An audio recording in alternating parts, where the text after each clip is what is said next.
جب اکبر نے دین الہی نکالا تو حضرت مجدد الفسانی علیہ رحمہ اس کے مقابلے میں آیا. آپ جانتے ہیں وہ تاریخ. تو اس نے کہا تھا کہ السلام علیکم یہ مسلمانوں کا شعار ہے. تو ایک نیا لفظ لے کر آتے ہیں. جب بھی کوئی کسی کو ملے تو اس کو کہے اللہ اکبر, وہ بھی جواب میں کہے اللہ اکبر. یہ اپنی طرف سے وہ نئی چیز لے کر آیا. لیکن اسلام نے السلام علیکم کیوں رکھا ہے؟ تو اس کا ایک فلسفہ ہے, اور وہ کیا کہ جب کوئی مسلمان کسی دوسرے مسلمان کو ملے تو وہ کہے السلام علیکم. اس کا مطلب ہے تیرے اوپر سلامتی ہو. تو گویا وہ ضمانت دے رہا ہے کہ میرے بھائی, تیری جان, تیرا مال, تیری آبرو, تیری عزت میری طرف سے محفوظ ہے. میں تجھے ضمانت دیتا ہوں سلامتی کی. اور وہ آگے سے کیا کہتا ہے؟ وعلیکم السلام. اچھا تو اگر مجھے ضمانت دیتا ہے تو تو میری طرف سے بے فکر ہو جا. تیری آبرو میری آبرو ہے, تیری عزت میری عزت ہے, تیرا مال میرا مال ہے, اس لیے میری طرف سے تجھے کوئی فکر نہیں ہوگی. اب ایک دوسرے سے انہیں خطرہ نہیں ہونا چاہیے, ایک دوسرے کو ضمانت دے چکے ہیں, عہد کر چکے ہیں.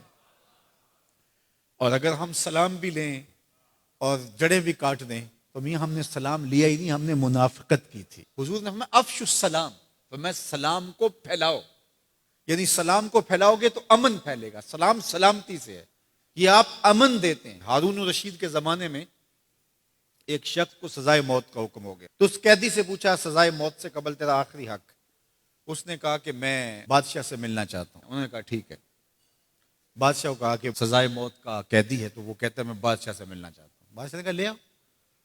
تو دربار لگا تھا, تو وہ قیدی زنجیروں میں جکڑا ہوا لایا گیا. اس نے کہا السلام علیکم.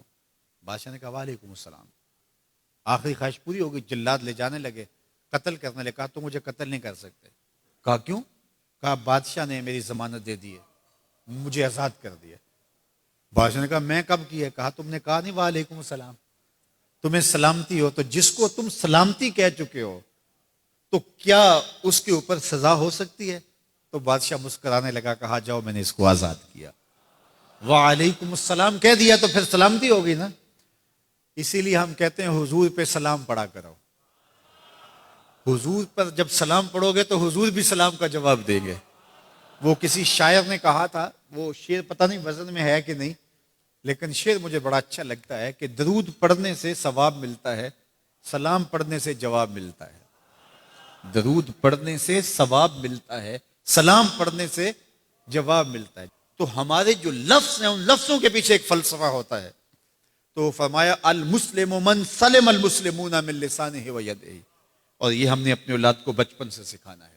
اگر ہم نے ان کو اعلیٰ ڈگریاں بھی کروا دیں, ان کو اعلیٰ تعلیم یافتہ بھی کروا دیا دنیاوی اعتبار سے, لیکن یہ بنیادی سبق حضور کا نہ پڑھایا, تو پھر وہ اس تعلیم کے باوصف بھی آپ کو آپس میں الجھتے ہوئے دکھائی دیں گے.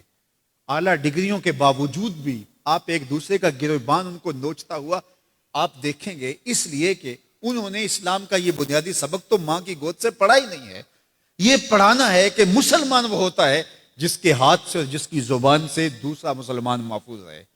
مجھے بتاؤ, جس کو یہ سبق اس کی ماں نے پڑھایا ہو, جس کو سبق اس کے باپ نے پڑھایا ہو, تو وہ کسی مومن کی ماں کو گالی دے سکتا ہے, کسی کے باپ کو گالی دے سکتا ہے, کسی کا گریبان پکڑ سکتا ہے, کسی کو تھپڑ مار سکتا ہے, کسی پہ زیادتی کر سکتا ہے؟ کبھی نہیں کرے گا, اس لیے کہ اس کو حضور کا فرمان یاد ہے کہ مسلمان ہوتا ہی وہ ہے جس کی زبان اور ہاتھ سے دوسرے محفوظ ہو. ہم نے یہ سیکھنا ہے اور اپنے عمل کے اندر اس کو داخل کرنا ہے کہ ہمارے رویے اتنے خوبصورت ہو, ہمارا طرز زندگی اتنا خوبصورت ہو کہ ہمارا پتہ چلے کہ ہم حضور کے غلام ہوتے ہیں. ہمیں خوبصورت رویوں کا درس دیا گیا ہے, ہمیں خوبصورت رویوں کو اختیار کرنے کی تعلیم دی گئی ہے. تو ہم اپنے آپ کو دیکھیں اور ہم اپنے دل کو صاف کریں, اپنی زبان کو صاف کریں, اپنی آنکھوں کو پاکیزہ بنائیں, اپنی سوچوں کو عفت دیں, اور دیکھیں کہ ہم کھڑے کہاں ہیں. جس کے 2 دن برابر ہیں, آج کا اور کل کا, تو وہ خرابی پہ ہے. سرخرو وہ ہے کہ جس کے دونوں دنوں کے اندر واضح فرق ہو, ہر لمحہ اس کا بہتری کی طرف چلا جا رہا ہو, تو وہ ترقی کی طرف ہے, ورنہ وہ تنزل کا شکار ہو رہا ہے.